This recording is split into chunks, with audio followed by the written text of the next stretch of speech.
بسم الله الرحمن الرحيم. الحمد لله والصلاة والسلام على رسول الله. اللهم ربنا فقهنا في الدين وعلمنا التأويل وآتنا الحكمة واجعلنا من الراشدين. تفسير سورة الكهف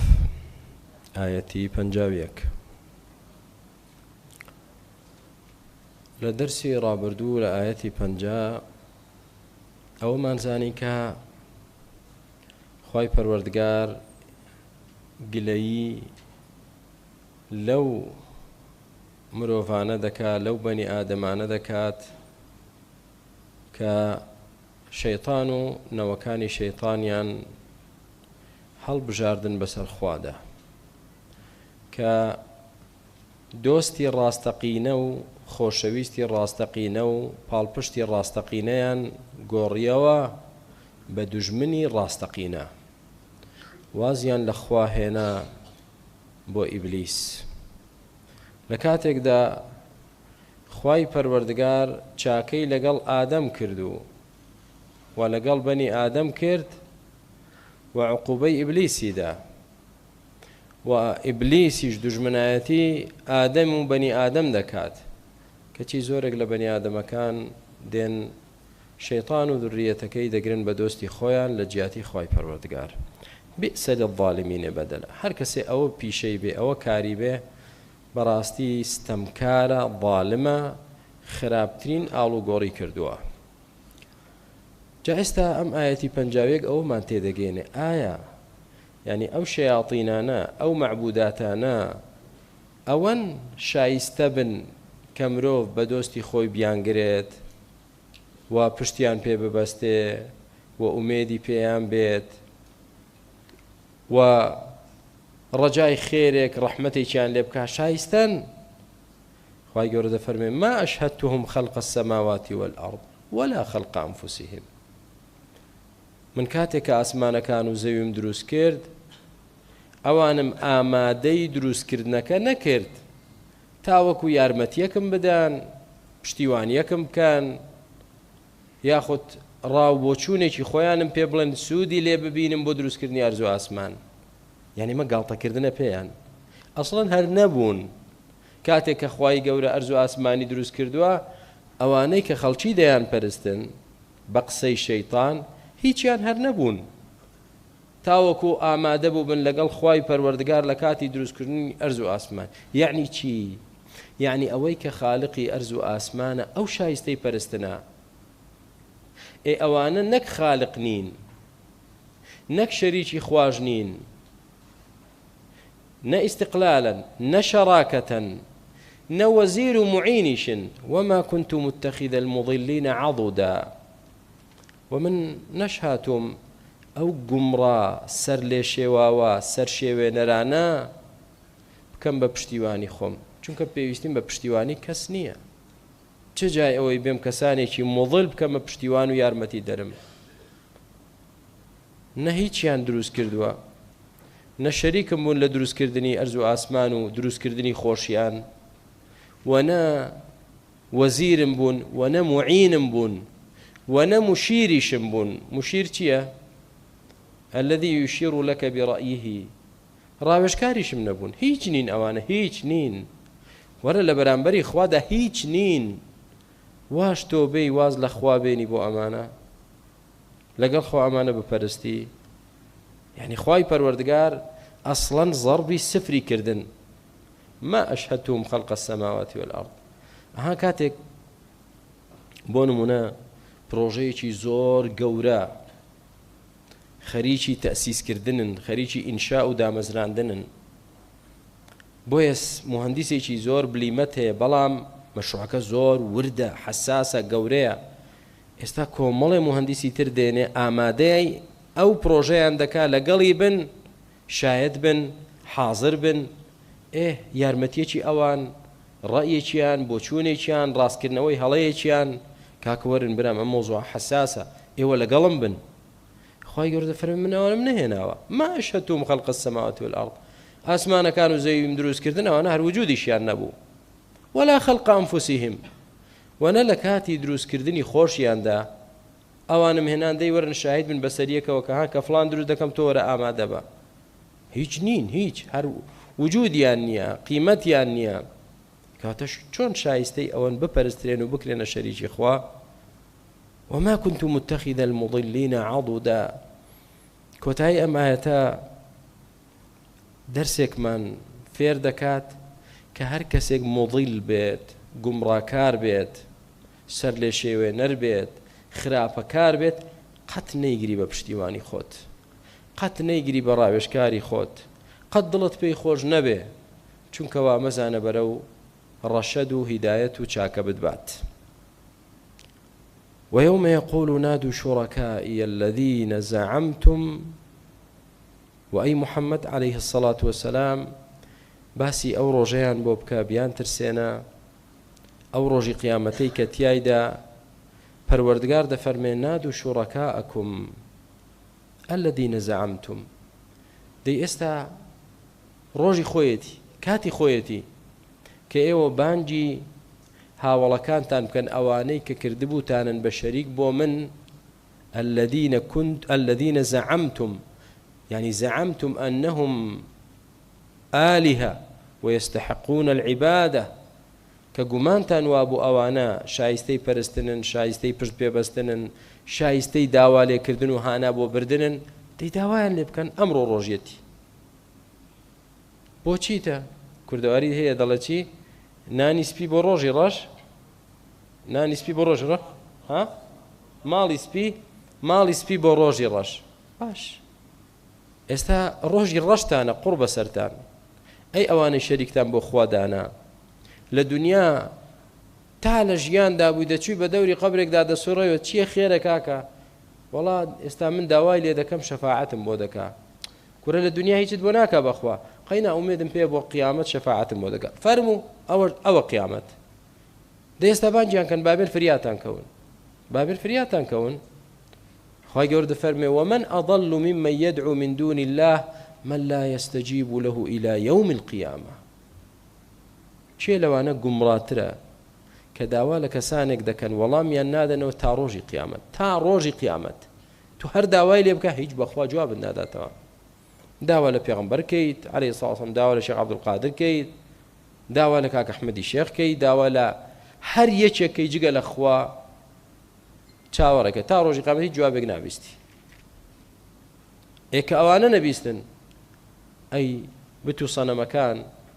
من باب أولى هیچ نابیستن. أصلا وهم عن دعائهم غافلون. هەر بێ ئاگاشن، ئاگاشیان لێ نییە کەسێک خۆی مشەوەش کردووە و هانایان بۆ دەبا و نەزریان بۆ دەکا و قوربانیان بۆ دەکا و حیوانیان بۆ سەر دەبڕێ و سوزدەیان بۆ ئاگاشیان لێ نییە. باشە دەڵە قەینا لە دنیا ئاگایان لێ نییە. لە قیامەت وإذا حشر الناس كانوا لهم أعداء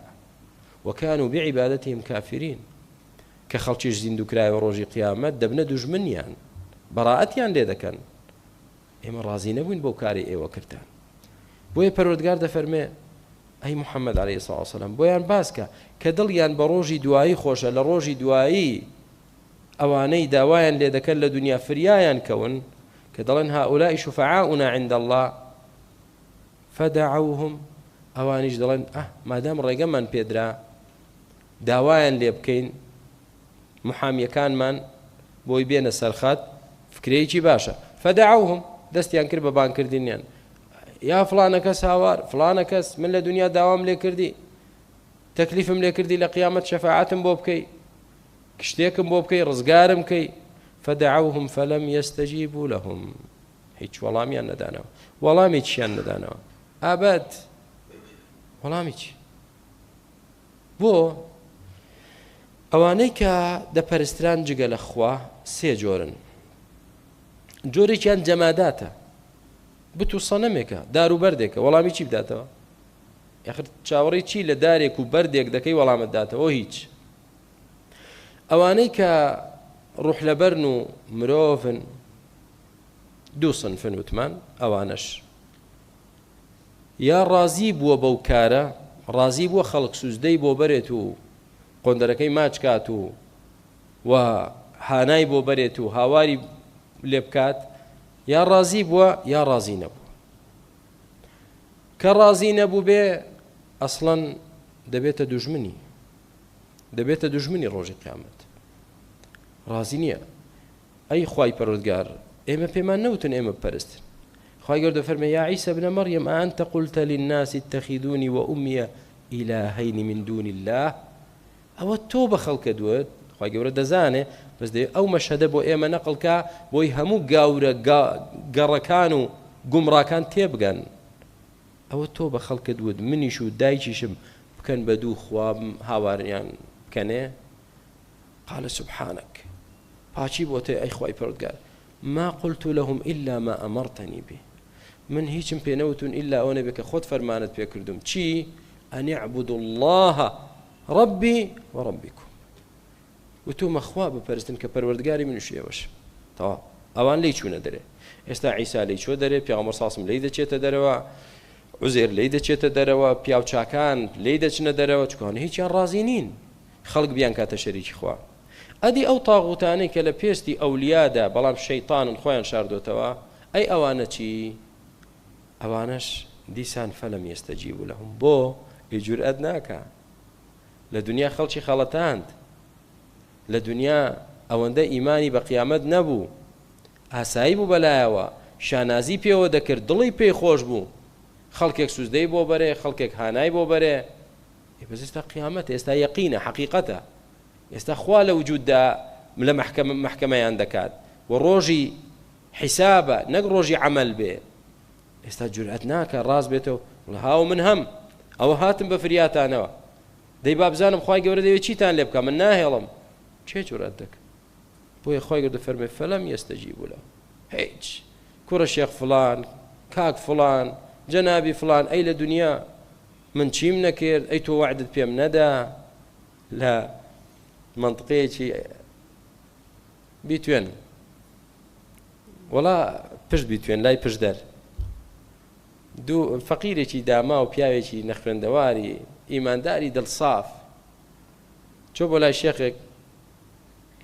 وتوی جەنابی شێخ هەر بیر دەکەمەوە و بێتاقەت دەبم، هەر بیر دەکەمەوە و خەفەت دەخۆم. توی بۆ توی من دەبینم تۆ پیاوێکی چاچی دەچیتە بەهەشت و ئێمەش ناچی،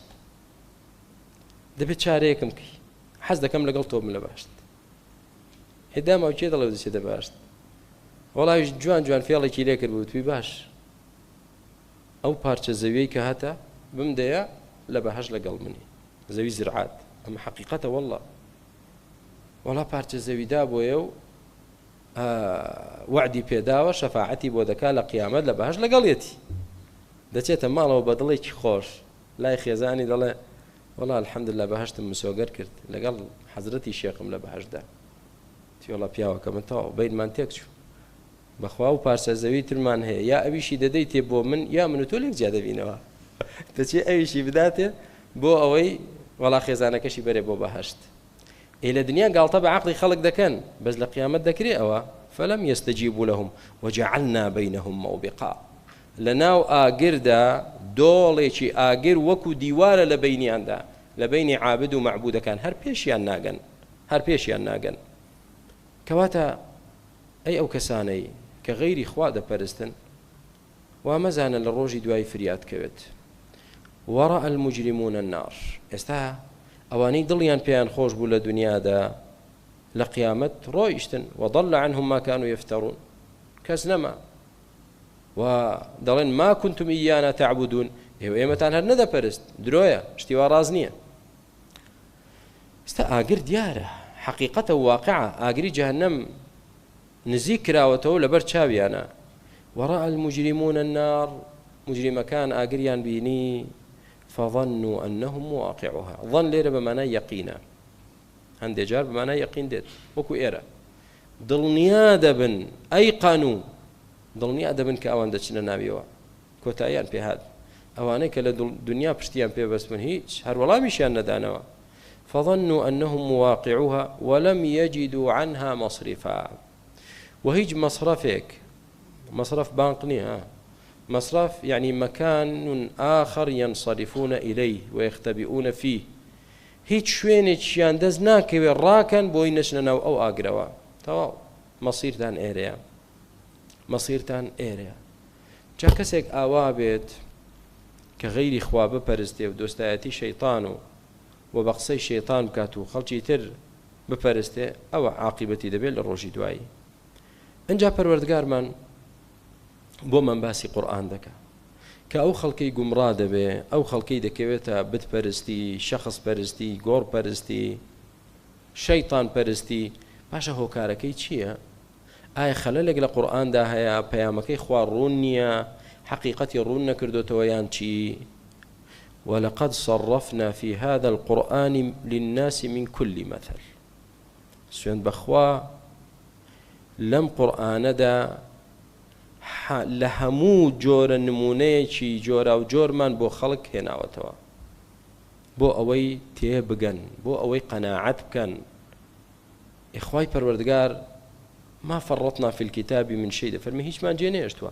ئەوەی کە پێویستە بۆ ئەوەی تێبگەی لە حەق حەلال و حرام لێک جیاکەیتەوە ڕێگای دۆزەخ و ڕێگای بەهەشت لێک جیاکەیتەوە ڕێگای بەختەوەری لەگەڵ ڕێگای دەردەسەری و گومڕایی لێک جیاکەیتەوە ئەم قورئانە بە ئەنواع شێواز بۆی ڕوون کردویتەوە جۆرەها نمونەی بۆ هێناویتەوە جۆرەها قەسەس و بەسەرهاتی بۆ باس کردووی جۆرەها فەرمان و نەهی بۆ داناویت چیت دەوێت بۆچی شوێن قورئان ناکەوی کەواتە خەلەل لە قورئان نییە خەلەل لەوە نییە حەق ڕوون نییە بەڵام چی وكان الإنسان أكثر شيء جدلا کێشەکە ئەوەیە کە مرۆڤ زۆرترین شت مجادلە و مشت و مڕ دەکات یعنی طبعی ئینسان وایە کە بەڕاستی صفەتێکی ناشیرنە لە ئێمەی مرۆڤدا کە خۆمانی لێ پاک نەکەینەوە مرۆڤ طبعی وانیە حەق قبوڵکە طبعی وایە مجادلەت لەگەڵ بکە حەقەکەی بۆ ڕوون دەبێتەوە ناڵێ دەی جەزاکە الله خێر تەواو نە ئاخر ئەی چۆن ئەوانی ئەی بۆ ئەوە ئەی بۆ ئەوە مەوزوعێکە فتوایەکی بۆ دەدەی دلیلێکی بۆ باز دەکەی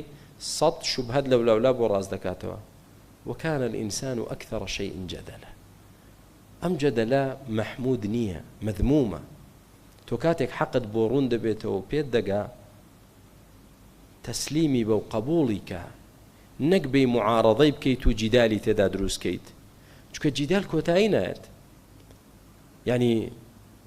مشت و مڕ و قیل و قال و یعنی هێنان و بردن کۆتایی نایەت تا شەیطان لە وجود دابێت کە لە وجوددایە هەروە شوبهە دێنێ هەروە شوبهە دێنێ بەس عەقڵەوەی تەسلیم بە حەق دەبێت کە بۆی ڕوون بۆ تەسلیمی دەبێت باشە مادام قورئان وا حەقی ڕوون کردوتەوە ئەی چی شتێک هەیە ڕێگر لەوەی کە خەڵک ئیمان بێنێ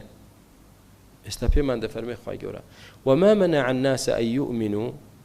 إذ جاءهم الهدى ويستغفروا ربهم إلا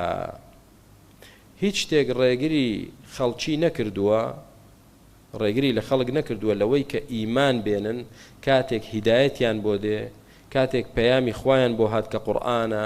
کاتێک پێغەمبەری خوایان بۆ هات کە محەممەد عليه الصلاة والسلام هیچ شتێک ڕێی لە ئەهلی مەکە نەگر لە ئیمان هێنان و ئیستیغفارکردن و داوای لێ خۆشبوونکردن لە تاوانی ڕابردوویان ئیلا چی؟ إلا أن تأتيهم سنة الأولين أو يأتيهم العذاب قبلا إلا أوان بكا چاوەڕێی ئەوە دەکەن هەمان باو و نەریت و عادەت و چارەنووسی ئوممەتانی پێشوویان بۆ بێت باو و نەریتی ئەوان چۆن بوو ئوممەتانی پێشوو گاڵتەیان لە سزا دەهات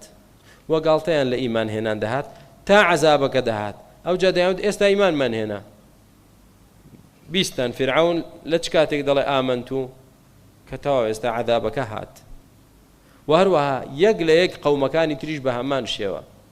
دیارە ئەمانەش چاوەڕێی ئەوە دەکەن ئەوە لە دنیا ئەو یأتیهم العذاب قبلا ئەی عیانا ومقابلة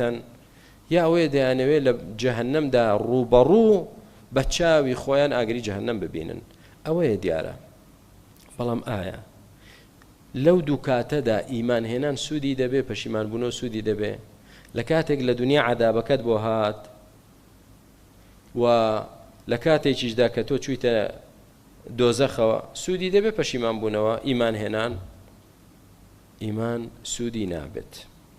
کاتێک سوودی هەیە کە تۆ جارێ عقوبەی خوات بۆ نەهاتووە کەواتە خەڵکی عینادن زۆرێک لە خەڵکی سەرکەش و عینادن ڕێگرەکە ئەوە نییە کە حەق ڕوون نییە ئەم قورئانە زۆر ڕوون و ئاشکرایە زۆر ڕوون و ئاشکرایە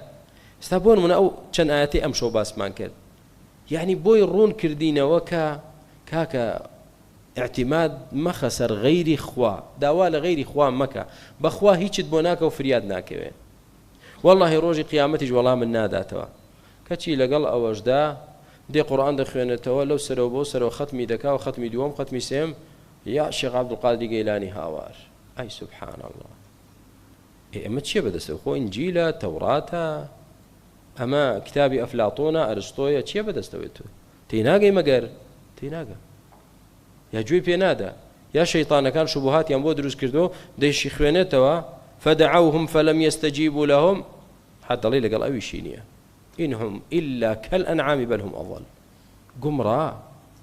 إياك نعبد وإياك نستعين سلام دەداتەوە يا رسول الله هاوار أيوة إياك نستعين چ بوو أيوة چی بوو چی تێ نەگەیشتی وإياك نستعين يعني بەس لە تۆ داوای یارمەتی دەکەم ئەی خوایە نە هیچی تێناگات غافڵ بێ ئاگا نەفام وما نرسل المرسلين استابو ما ڕوون دەکاتەوە پەروەردگار کە پێغەمبەرانی بۆ چی ناردووە پێغەمبەرانی بۆ ئەوە نەناردووە کە بە زۆر ئیمان بە خەڵک بێنن نە وما نرسل المرسلين إلا مبشرين ومنذرين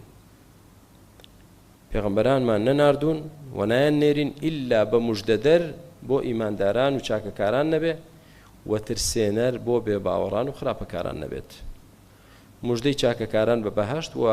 ترساندنی بێباوەڕان بە سزای خوا ويجادل الذين كفروا بالباطل بەڵام دائما بێباوەڕەکان هەڵوێستیان بەرامبەر پێغەمبەرەکان بریتی بۆ لە جیدال بریتی نەبوو لە ئیستیسلام جیدال ويجادل الذين كفروا بالباطل بێباوەڕەکان دێن جیدالێکی عەقیم نەزۆک بەناحەق و بەناڕەوا دەکەن بە باتڵ بۆ هەدەفیان چییە ليدحضوا به الحق بۆ ئەوەی ئەو حەقەی پێغەمبەرانی پێهاتوون عەلەیهیمو السڵام وەسەلام هەڵی وەشێننەوە پەچی بخەن جیدال دەکەن شەیطانەکانەوە ئیشیانە منافقەکانەوە ئیشیانە دووڕووەکانەوە ئیشیانە عەلمانیەکانەوە ئیشیانە ئیش لەسەر چی دەکا جیدال دروستکردن شوبهات بڵاوکردنەوە ليدحضوا به الحق بۆی حەقی پێ پوچەڵکەن حەقی پێ لەناو بەرن گومان بۆ خەڵک دروستکەن فعلا گومانیش دروست دەکەن گومان بۆ زۆرێک لە خەڵک دروست دەکەن واتخذوا آياتي وما أنذروا هزوا أي آياتكاني خوا بقالتجاري دقرن قالتيان ليدي وما أنذروا أي أو ترساني كهرشي كليان دقري هموي هرهزوا هموي بقالت دقرن هيجنية قالتيان ليدي تيجيشتين برا كانم قالت لي هاتن لآياتي خوا ولهرشي خوا صفتي كافرة صفتي مسلمانية وجدال كردن لبرانبر حق دا صفتي كافرة صفتي مسلمانية براي برزم كحقد بوهات بلا آمنتو بلا استسلمتو بلا قبلتو بلا التزمتو تاو بابندي حق دم نك آخر بوايا أي بود بوابي أي بوانا بي أي شيء أو شتانا أو جدالا صفتي كافرة كان ليرة دا دوشت باسكرا يكميان بالباطل دوميان ليدحضوا يكميان وسيلة جدالك ينشيبو دوميشيان هدفيان لجداليان شيبو إنساني كافر هم هدفكي ناحقة وهم وسيلكشي ناحقة مبستي جدال كردني حق نية جيشتن بحق بويا زور جار كدي قتان دابي أو بيديناني كمجادلة ومناقشة لقل يعني إيمان دار دكان هدفي جيشتن نية بحق برسيارك اللي دكا كزاني وڵامت پێ و خەریکە وەڵامی دەیتەوە ناهێڵێ وەڵامەکە تەواوکەی ناهێڵە تەواویکەی چونکە کە تەواویکەیت خەڵک ببیستێ و تێبگا ئەو زەرەری کرد دەی باشە ئەمەیان دەڵێ چی تۆ بۆستە بە ئەمە وەڵام دەمەوە تۆ بەلای تۆ بە قووەت بوو مهم بوو بۆیە پرسیارت کرد ئێلێ گەڕە با وەڵام دەمەوە ناهێڵێ وەڵامی دەیتەوە یەکسەر شوبهەیەشتر حازر دەکا چونکە هەدەفیان چییە هەدەفیان شکستهێنانە بە دین و داعوەی ئیسلام هەدەف ئەوە نییە بێ مناقەشەت لەگەڵ کا بۆی تێبگات جایستا لەوانەیە کەسێ بڵێ ئیمام وەستا بۆ مناقەشە لەگەڵ ئەوانە دەکەن مادەم دەزانن هەدەفیان وایە جوابەکەی چییە جوابەکەی چییە کاکە هیوە ئەی ئافرین هەدەفەکە ئەوان نین تۆ ناچی مناقەشە لەگەڵ ئەو کەسە بکەی لەبەر خودی ئەو هیچ نییە بەڵام لە نەزەری کەسانێکدا هیچە بۆی دەری خەی بۆ خەڵکەوە هیچ نییە و بۆ ئەوەی ئەوەش کە ئیماندارە بەو جۆرە کەسانە بەو هیچ و پوچانە نەخەڵەتێن و شوبهەی ئەوان تەئسیری لەسەریان نەبێ ئیوا هەیە بەڵام تێناگە لە مەبەست و مەقسەدەکەت تێناگە ساویلکە و فەقیر حاڵە واللهی مامۆستا تو هەر خۆت ماندوو دەکەی یا بەغەیری من دەوترێ کاکە والله تاسبێنێ بەڵگەی بۆ بینی و ئیمان نایەنێ و دەزانێ من بۆ چوم ئێستا و جەنابی ئیمان بێنێ کوڕ براخۆ هەدەفەکە ئەو نییە هەدەفەکە هەزاران کەس گوێ دەگرێت دەبیستێ تێدەگا کە ئەوانە ئەهلی باتڵن هیچیان پێنی الحەمدولله ئەوە نەتیجەیەکی چاکە مەقسەدێکی باشە براکانم دوای ئەوە وتمان هەم هەدەفیان ناحەقە هەم وەسیلەشیان بە شێوازێک مجادلت لەگەڵ دەکا و نەبێ بە بەڵگە و بە حوجەی عەقلیش ئەوە هیچ باوەڕیان بە قورئان و حەدیث نییە باش ئەدلەی مەنطەقی عەقلی هیچ ئەدلەی مەنطەقی و عەقلیش لایەوان نایخوا ئەوەی دەوێت کە خۆی دەوێت بۆیە من و تۆی مسلمان ئەگەر ناچار نەبی جیدال مەکە وەکە جیدالت کرد ڕەچاوی ئەم دووشتە بکە نیەتت سەرخستنی حەق بێ چونکە ئەهلی کوفر نیەتیان لیدحض بالحق دووهەم شت بەچ شێوازێک و بەچ وەسیلەیەک بیکە ئەوان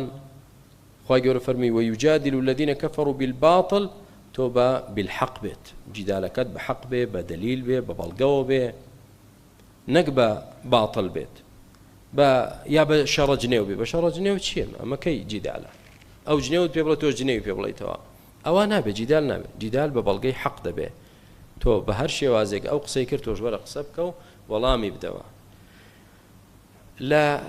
هەموو کەس زیاتر ئەوەی کە من بینی بێتم طبعا لە حدودی علمی خۆم دەڵێم کە لە مجادلە فعلا سەرکەوتوو بۆ ماشاء الله شێخ عوثمان الخەمیس کاتێک کە مجادلە لەگەڵ شیعە دەکا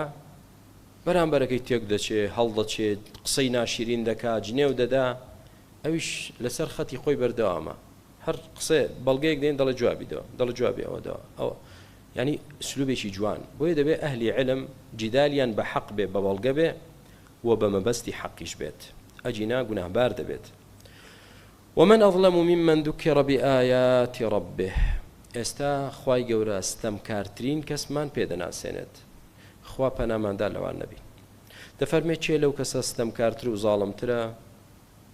کە ئاەتەکانی خوای پەروەردگاری خرایەوە یاد حەقی نیشاندرا و ئامۆژگاری کرا بەڵام فأعرض عنها پشتی تێکرد و نەبێت بۆی ڕوون نەبوو بێتەوە بۆی ڕوون کرایەوە ذكر بآيات ربه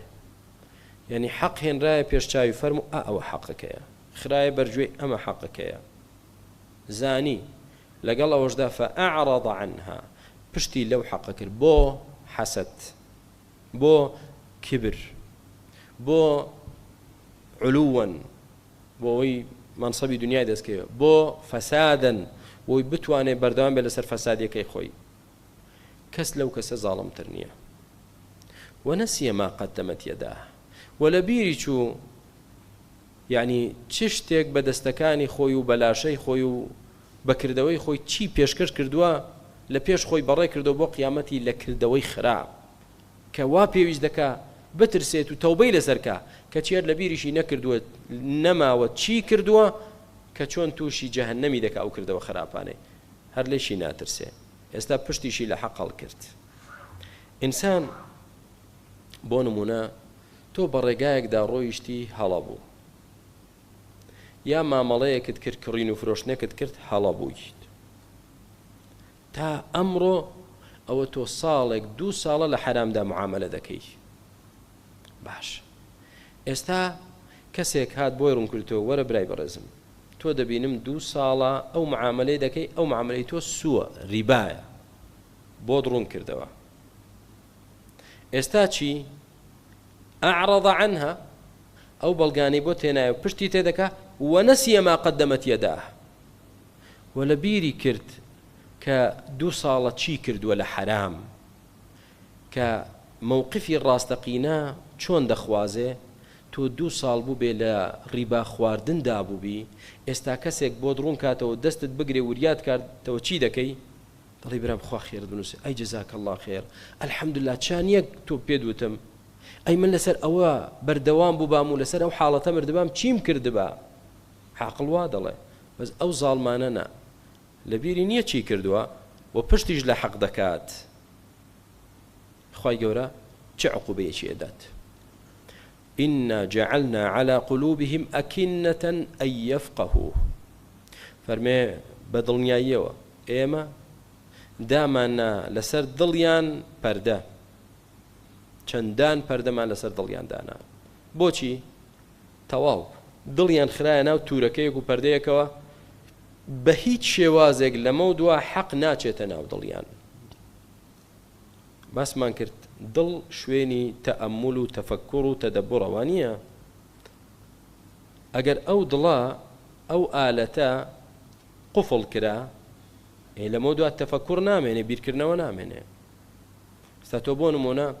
دەڵێ ئاوی مەشروعەکەمان پیسە زۆر مەسفایەک پاڵاوتەیەک دادەنیت بۆ ئەوەی بەو مەسفایەدا بڕوا و شتێکی پاکت بداتێ بەڵام کە لە پێش مەسفیەکە تۆ قوفڵی کەیت ناڕوات کاکە ئەم مەسفایە بۆ ئیش ناکە بۆچی بۆم ناپاڵێ قوفڵ کراوە قوفڵ تەواو ئاو ناچێتە ناوی قوفڵ خوای پەروەردگار ئەو جۆرە کەسانە دڵیان قوفڵ دەکات تەواو قوڕ بەسەرت بوو وەرە بە هەرچی ئاەت و حەدیثە لەمە دووە بۆت باز بکرێ سوودی نییە وفي آذانهم وقر خوای گەورە گوێچکانیشیان دەگرێت دەیگرێت ئەوەش گیرە نەما حەق نابیستیت بۆیە فەرمووی وئین تەدعوهم ئەنتە یا محەممەد عەلەیهی سڵاة وسەلام دوای ئەو عقوبەی ئێمە کە دەیاندەین کە دڵیان پەردەی لەسەر دادەنین و گوێچکەشیان دەئاخنین و دەیگرین حەق نەبیستن ئەگەر تۆ خۆت ئەی محەممەد عەلەیهی سڵاة وسەلام بانجیان کەی بۆ ڕێگای ڕاست فلن يهتدوا إذن أبدا هرجيز لموضوع هدايات ورناقرن يعني كوتايان بيات قرب سريان بو يعني تواو كوتايد بيهات تواو وميدي أوي ليناكري الروجك لروجان توبة بكات يعني لدنيا دجي بلام جهنمية تاتا أم عقوبية والله قورتين عقوبية عقوبي معنوي مصيبة لدينكت ئەگەر ئەو جۆرە زاڵمانە خوای گەورە بڵێ بەڵایەکیان بەسەر دێنم ماڵەکەیان دەسووتێنم هەر زۆر سەهلە بەڵایەکیان بەسەر دێنم هەرچی ژن و منداڵە دەیمرێنم ئاوا بۆی جەرجی بسووتێنم بەخوا زۆر سەهلە مناڵە مرد و لە قیامەت یەکتر دەبینەوە ئینشاءڵڵا لە بەهەشت ماڵە سووتا خوا دەیداتەوە ئینشاءڵڵا بەس ئێستا تۆ قوفڵ لە دڵت درا وە گوێشت کەپس کرا ئەگەر پێغەمبەری خوا ڕاست بێتەوە نەسیحەتت کا لێی وەرناگری بە کافری دەمریت کەواتە ڕۆژی قیامەت تۆ بۆ جەهەنەمیت هەتا ئەو مصیبەتێکی گەورەیە چ کاتێک خوای گەورە و عقوبەیە دەدای ئینسان بۆچی سوورەتی کەهف سونەتە هەموو جمعەیەک بیخوێنیتەوە ئەم ئاەتە بەتەنها کافیە بەس ئەم ئاەتە وریابی حەقت بۆ ڕۆن بکرێتەوە ئەعرەض عنها پشتی تێ بکەی جارێک پشت لێ هەڵکردنی حەق لێ قبوڵە دوو جار لێت قبوڵە بەخوا دواتر خوای گەورە ختم لە دڵت دەدا کە ختمیشی لێدا ئەنجا هەموو دکتۆری دنیات بۆ بێنن پێیان ناکرێتەوە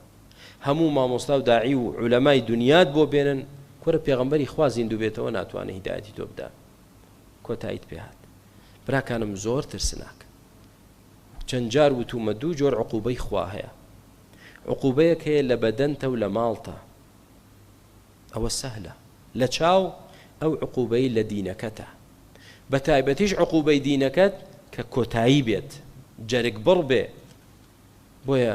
پێغەمبەری خوا عەلەیهی سڵاة وسەلام دەیفەرموو ولا تجعل مصيبتنا في ديننا خوایە کە مصیبەت تووشمان نەکەی بەڵام کە تووشت کردین مصیبەتێک خوایە لە دینەکەمان نەبێ با لە ماڵەکەم بێ با لە نەفسم بێ با لە منداڵم بێ با لە خێزانم بێ با لە براو کەس و کار و خۆشەویستانم بێ با لە خودی خۆم بێ بەس لە دینەکەم نەبێت ولا تجعل مصيبتنا في ديننا کە مصیبەت لە دینەکەتیدا کۆتاییت پێهات لە دنیا دەژیت بەڵام تۆ ئەهلی جەهەنەمیت خوا پەناماندا لەوەیە زۆر کەس بڵێ ئەی باشە خۆ خەڵکی زۆر تاوان دەکات بۆچی خۆی گەورە سزایان نادا دەزانن بۆ وەڕەبوکە الغەفور ذو الرەحمە پەروەردگاری تو ئەی محەممەد عليه الصلاة والسلام بەلاتەوە سیر نەبێ خەڵکانێک کوفر دەکەن و خۆی گەورە عقوبەی نەداون پەلەیان لێ ناکە لە عقوبەدانیان خەڵکانێک جنێو بەخوا دەڵێن خەڵکانێک قورئان دەدڕێنن خەڵکانێک چی دوژمنایەتی ئیسلام دەیکەن ئێمە بین دەڵێن یەکسەر پەلاماری دەم و سەری لە لاشەی جا دەکەمەوە جنێو بەخوا دەڵێت بەڵام وەڕەبوکە الغەفور ذو الرەحمە پەروەردگارت زۆر لێبوردەیە و زۆر میهرەبان و بەسۆز و بەڕەحمە لەو یوئاخیدهم بما کەسەبوو ئەگەر سزایان بدا لەسەر ئەو تاوانانەی کە دەیکەن یەکسەر لەعەجەلە لەهم العەذاب ئەوە سزاکەیان بۆ پێش دەخات و بەپەلە سزایان دەدا بەڵام نەخوای گەورە وا ناکات بەل لەهم موعد بەڵکو موعیدێکی بۆ داناون بەشکو لەو مۆڵەتە لەو مەودایەدا لەو دەرفەتەی پێیان دەدا بگەڕێنەوە تەوبە بکەن شتی واش بۆیان نەبووە زۆر کەس بینیومانە کافر بووە دوژمنی ئیسلام و مسلمانان بووە ئێستا مسلمانێکی باش پیاوێکی بەڕێز دیفاع لە ئیسلام و مسلمانان دەکات بۆی خوای گەورە يمهل ولكن لا يهمل مۆڵەت دەدات يمهل مهلەتت پێ دەدا بەڵام وەمەزان ئێهمالت دەکات تا ئەو موعیدە بەل لەهم موعد تا ئەو موعیدە کە تا ئەو موعیدەی بۆی داناویت پەشیمان نەبوویتەوە ئەوە دڵنیابە لن يجدوا من دونه موئلا لەو موعیدە هیچ لادانیان بۆ نییە دەرفەتیان بۆ نییە ڕزگاریان نابێ کە موعیدەکەتە هات تەواو وتلك القرى آخر آية أهلكناهم لما ظلموا ودفرمي بيركنا ولا بسرهاتي أوهموا قريك لنا وما برد قوم نوح وغرقي كردن قوم هود قوم صالح قوم شعيب قوم لوط فرعون دار دستكي خواي قرد فرمي وتلك القرى أهلكناهم أو شاروا لا دياني إيما لنا وما بردن بو تشكاتك لما ظلموا كاتك ظلميان كرت ظلميان لخويان كرت كواتا هرچی لناو چوو بێ بە زوڵم چونکە زاڵم بۆ بۆی خوا لە ناوی بردووە ستەمکار بۆ بۆی خوا لە ناوی بردووە وجعلنا لمهلكهم موعدا بۆ هەموو ئەوانیش ئێمە موعیدمان دانابوو کاتێکمان دانابوو بۆی زۆر جار من و تۆی مرۆڤ پەلەمانە براکەم بەڵام خوای گەورە پەلەی نییە هەمووی موعیدی بۆ دیاری کراوە کەی لە ناوی دەبا خوای پەروەردگار ئەی لەو مەودایەدا کە تا زاڵم لە ناو دەچێ من و تۆ لە ئیمتیحان داین ئایا سەبر دەگرین ئایا پارێزگاری لە ئیمانەکەمان دەکەین یا دەیدۆڕێنین و تەسلیم دەبین خوای گەورە بە خاتری ناو جوانەکانی و صفاتە بەرزەکانی استقامتمان پێ ببەخشێ هیدایەتمان بۆ زیادکەی ئەخیرمان خێرکەی بەختەوەری دنیا و دوا ڕۆژمان کەیت ئەوەی کە ماوە شەوی داهاتوو ئینشاء الله قسەی موسا و خەضیرە بەسەرهاتی موسا و خەضیر ئینشاء الله و شەوی دواتریش ئینشاء الله خوا بمان هێڵن لەسەر خێر بەسەرهاتی دوڵقەرنەینە ئەو بەوە ئینشاء الله سورتك تواو دبي بدو شويتر إن شاء الله